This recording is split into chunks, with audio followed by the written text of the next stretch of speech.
நீங்கள் பார்த்து கொண்டிருப்பது நியூஸ் 21 செய்திகள். தமிழ்நாடு செய்திகளை உடனுக்குடன் தெரிந்து கொள்ள நியூஸ் 21 செய்திகளை பாருங்கள்.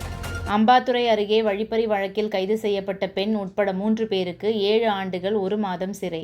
திண்டுக்கல் மாவட்டம் ஆத்தூர் ஒன்றியத்திற்குட்பட்ட பஞ்சம்பட்டி அருகே கடந்த 2010ஆம் ஆண்டு லாரியை வழிமறித்து ஓட்டுநர் பிராங்க்லின், ஐசக் ரபி மற்றும் கிருஷ்ணகுமார் ஆகியோரை கத்தியை காட்டி மிரட்டி ரூபாய் 2,70,000 பணம் மற்றும் 2 செல்போன்கள் ஆகியவற்றை பறித்து சென்ற வழக்கில் இளையராஜா, பாக்யராஜ், சுதா ஆகிய 3 பேரை அம்பாத்துறை காவல்துறையினர் கைது செய்து சிறையில் அடைத்தனர்.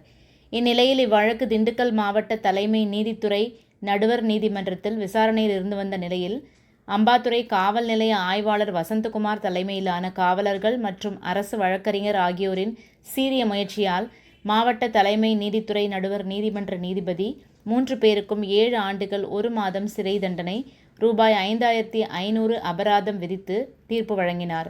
நியூஸ் 21 செய்திகளுக்காக PS பக்ருதீன். ராணிப்பேட்டை மாவட்டம் ஆற்காடு பேருந்து நிலையத்தில் மாதந்தோறும் பௌர்ணமி அன்று அன்னதானம் வழங்கி வரும் Sri Jothilingeswarar சிவனடியா Seva public charitable trust பல்வேறு ஆன்மீக பணிகள்.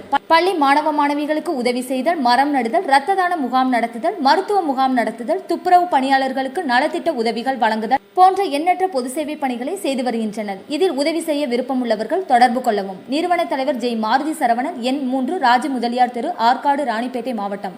மேலும் விவரங்களுக்கு 9040405952 80981879 என்ற எண்ணை தொடர்பு கொள்ளவும்.